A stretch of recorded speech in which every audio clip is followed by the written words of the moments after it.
Qızlara mən məsləhət görərdim ki, 19, 20, 25 yaşında evlənsinlər. Düzdür, mən 16 yaşında tanış olmuşdum. O da necə?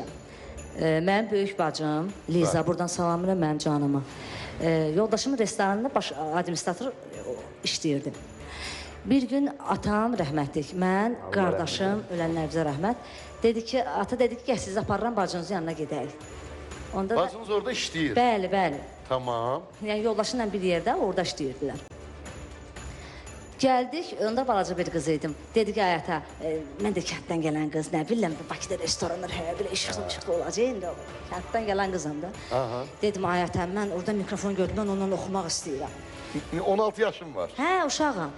Elə bir restoran idi ki, hər gələndə mikrofon verilmirdi, gələk icazə ola. O restoranda sizin indiki həyat yoldaşınızın restoranı? Bəli, bəli. Mikrofonu götürdüm, ifa elədim, dedi, yaxşı ifa elə, müğənnisənsə götür ifa elə. Dedim, bəli, müğənniyəm. Uşağım, götürdüm, oxudum, belədir. Ay, necə gözəl səsiniz var sizin, filan kəsin səsinə oxşuyur. Onda indi hamı kiməsə bənzədərək gəlirdi özünə. Deməli, nəsə oldu, onda mənim telefonumda yox idi. Atamın nömrəsini götürür, dedi, mən banketlər olanı dəvət eləyəcəm, gələrsən, bir saat oxuyub gedərsən. Elə tanış olduq yəni.